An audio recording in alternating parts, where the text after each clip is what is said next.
En fait, tous les entrepreneurs sont concernés par le fait de trouver des clients. C'est la grande question qu'on se pose, comment on fait pour trouver des clients?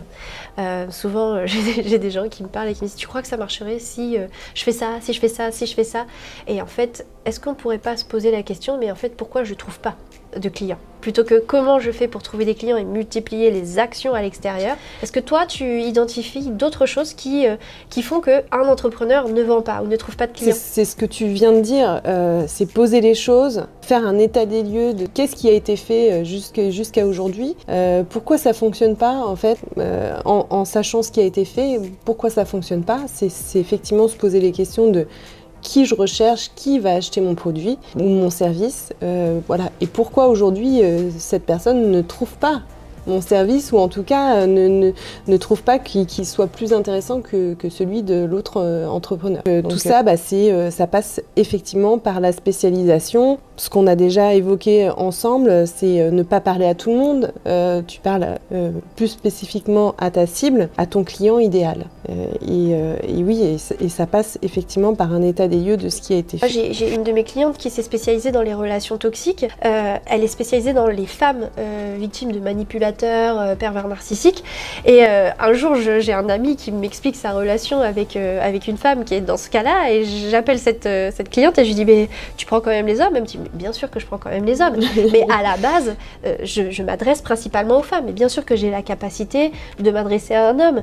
Et donc, s'il a besoin d'aide, je ne vais pas le laisser et je vais l'accompagner. Donc, tu vois, c'est vraiment le fait de faire un choix, mais ce n'est pas un choix définitif, ferme, strict. Ça ne t'empêche pas d'aller aider d'autres personnes. Oui, c'est très intéressant ce que tu dis, mais c'est vrai que c'est pas évident à comprendre. Et quand on se lance dans l'entrepreneuriat, on a envie d'avoir une cible très large parce qu'on veut des clients. Ouais. Et donc, on pense que plus on touche large, plus on va avoir de clients. Comme tu dis, je pense que c'est l'effet inverse, mais c'est pas évident forcément, voilà, quand on est en construction, de vraiment trouver sa cible, l'avoir comprise. Et aussi, ce que je remarque et dans ce que tu dis aussi, je pense que c'est quand même beaucoup lié, encore une fois, à la personne, parce que en général, tu vas accompagner des gens qui te ressemblent. Stratégiquement, pour trouver des clients, on l'a dit, il faut une spécialisation. Qu'est-ce qui te différencie sur le marché? Derrière un client idéal, on fait un choix sur le client idéal.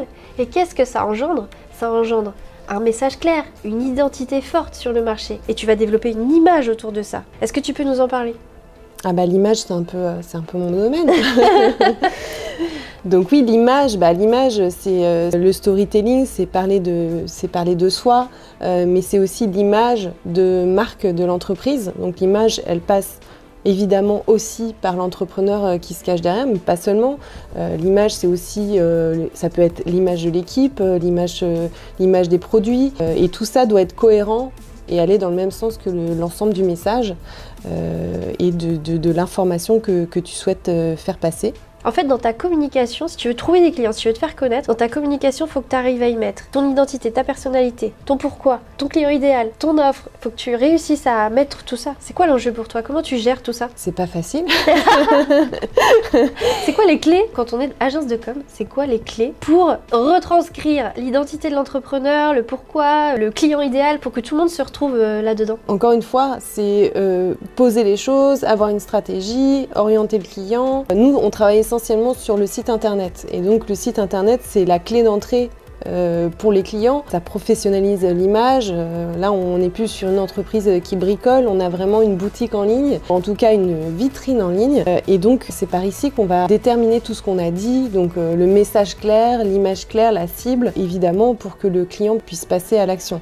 C'est pas en étant coach certifié ou, je sais pas moi, TAS Made in France que tu vas vraiment transporter et que tu vas réussir à toucher ton client idéal. Donc en fait, chaque mot doit être optimisé pour toucher ton client idéal. Ça me parle ce que tu dis parce que nous, ça nous a interpellés quand on s'est lancé avec Jimmy. C'est que on a fait une reconversion, donc on a eu des diplômes, etc. Mais à quel moment on te demande les diplômes que tu as eus? Quand tu es salarié, tu vas devoir fournir un CV, une lettre de motive, montrer patte blanche sur tout ce que tu as fait. Et là, tu te lances dans l'entrepreneuriat, à part certaines professions qui sont plus réglementées, mais n'importe qui peut se lancer et être chef de projet sans avoir passé aucun diplôme. Donc ce que tu dis, ça me fait penser à ça, c'est qu'effectivement, c'est pas de se cacher derrière des diplômes, c'est encore une fois, lance-toi et les formations, tu les feras au cours de ta vie d'entrepreneur. T'es pas obligé de tout faire pendant 3 ans et d'être blindé de formation pour pouvoir te lancer. En fait. Et on n'est pas là à faire appel à ton...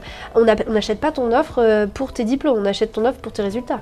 Oui, alors je suis d'accord en partie avec ce que tu dis, mais pas totalement, puisque nous on se rend compte aussi que les clients ils achètent pour la personnalité. Nous on a des clients, ils n'ont même pas été voir les sites qu'on a fait à d'autres clients. Ils viennent parce que c'est nous. Et on est même surpris parfois de se dire que le client vient à nous uniquement parce que en gros notre tête lui plaît bien quoi.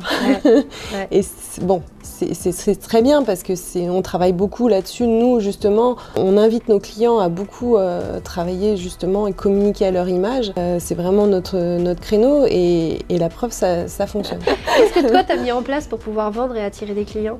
Eh ben, nous, on s'est beaucoup attaché sur le réseau physique au départ. C'est bizarre pour une agence de com, une agence digitale, mais nous, ça passe beaucoup par l'humain. Enfin, on est très dans la relation humaine, comme je te l'ai dit tout à l'heure. Les entretiens sont très importants pour nous, donc on pourrait travailler à distance. On aurait pu faire ce choix de travailler beaucoup à distance, mais non, on a envie de rencontrer nos clients ici autour d'un café. C'est vraiment important pour nous. Mais avant de les rencontrer, tes clients autour d'un café, voilà. Comment tu fais pour les trouver? Voilà, alors le réseau pro. Donc nous, on a créé avec d'autres entrepreneurs un réseau professionnel qui nous a permis aussi de développer et de continuer à développer en permanence notre réseau pro et de trouver aussi des clients.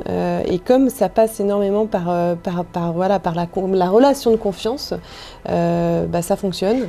Donc toi tu es sur le terrain. En fait, toi, tu donnes directement connexion énergie authentique, directe avec les gens. Ouais. Et c'est comme ça que ça crée des conversions et que tu trouves des clients. Exactement. Tu vas du coup dans d'autres réseaux aussi? Oui, je vais dans d'autres réseaux. On en a fait beaucoup. Comme on n'a pas forcément trouvé ce qu'on voulait, on a décidé de créer le nôtre à notre image pour pouvoir fonctionner, encore une fois, prendre des décisions nous-mêmes, pas avoir à attendre l'aval de quelqu'un pour décider de quoi que ce soit. Donc ça c'est important pour nous aussi et pour notre fonctionnement. Donc voilà. Souvent nous on rencontre des personnes qui sont en début d'activité et forcément qui partent dans tous les sens et qui sont incapables de dire clairement ce qu'ils font. Ouais. Donc déjà ça c'est la base, ne pas savoir à qui tu t'adresses c'est un sujet, mais ne pas savoir déjà expliquer ce que tu proposes.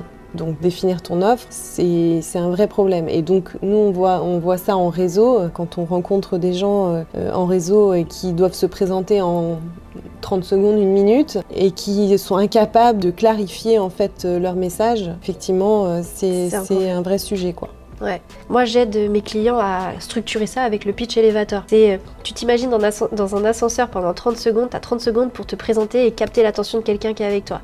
Et en gros, ça passe par quoi? Ça passe par je suis qui, j'aide qui, à faire quoi, grâce à quoi en fait. Et là, t'es sûr qu'en une phrase, en moins d'1 minute, en moins de 30 secondes parfois, t'arrives à tout de suite contextualiser et tu peux venir soutenir encore plus ça en illustrant derrière. Donc je suis qui, j'aide qui, à faire quoi, grâce à quoi. Et à titre d'exemple, la semaine dernière, j'ai accompagné Madame Gertrude à faire ci, à faire ça, et justement on a obtenu tel résultat.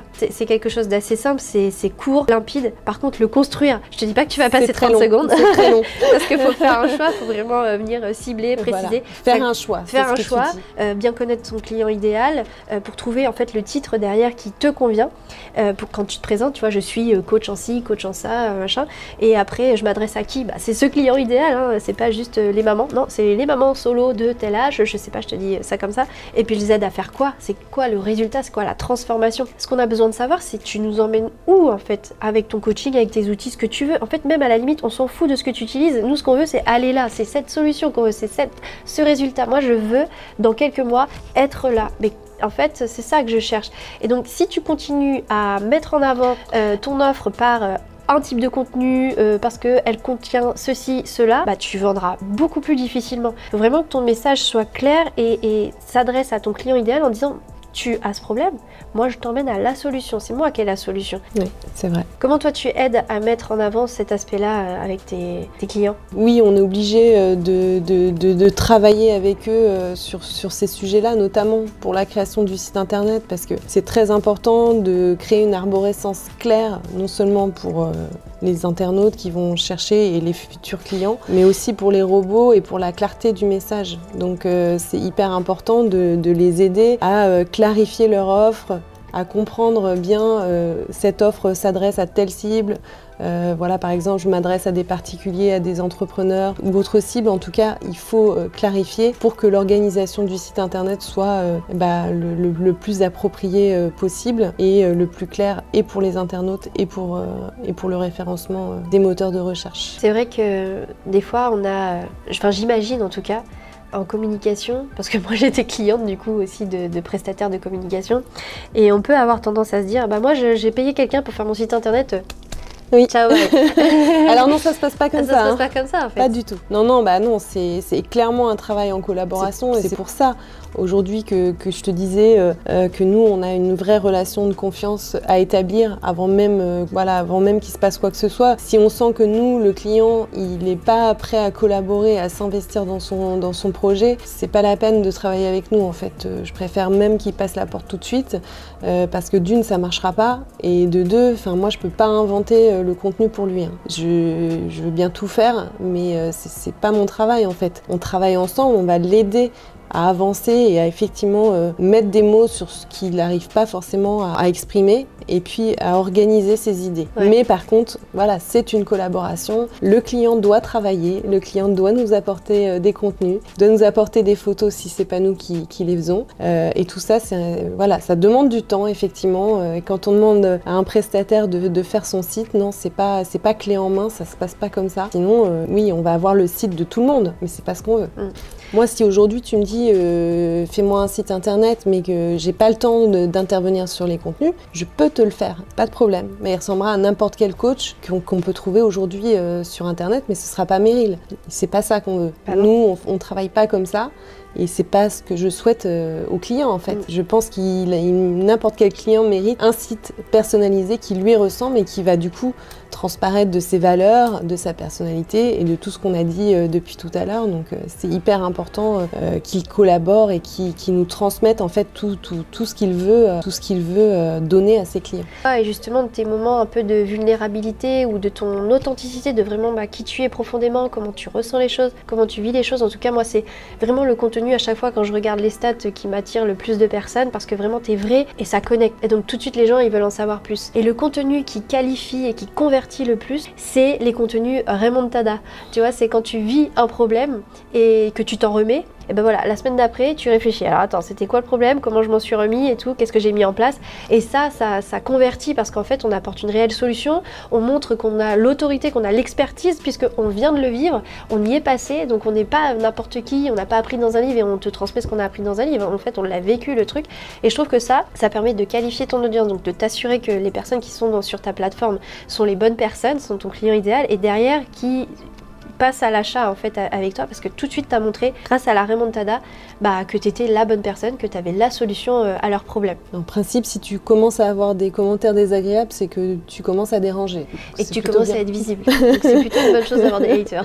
Normalement. Bon on arrive à la fin de cet échange, c'était vraiment chouette, on a appris beaucoup de choses. On a beaucoup échangé sur la communication, l'entrepreneuriat, les stratégies business, comment développer une entreprise, comment faire en sorte de se faire connaître, de trouver des clients.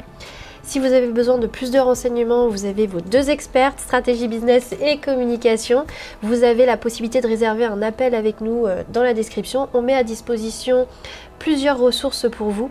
Est-ce que tu veux nous parler de ta ressource ? Donc nous, on a une newsletter qui est envoyée une fois par mois et qui permet d'avoir plein de petits tips sur la communication, des conseils en entrepreneuriat. Donc n'hésitez pas à vous abonner. Et de mon côté, vous retrouvez sur ma chaîne YouTube un certain nombre de vidéos, de masterclass et d'ateliers qui vous permettent de développer votre activité de manière beaucoup plus alignée, beaucoup plus efficace, pour moins vous épuiser, pour être voilà, plus dans la productivité, quelque chose qui vous fait davantage kiffer, où vous pouvez profiter de la vie. Donc vous avez toutes ces ressources sur ma chaîne YouTube, et dans la description je vous mets aussi un guide qui vous permettra de développer votre activité pour vivre de votre mission sans vous épuiser. On vous retrouve sur d'autres vidéos. À bientôt. À bientôt. Merci Meryl.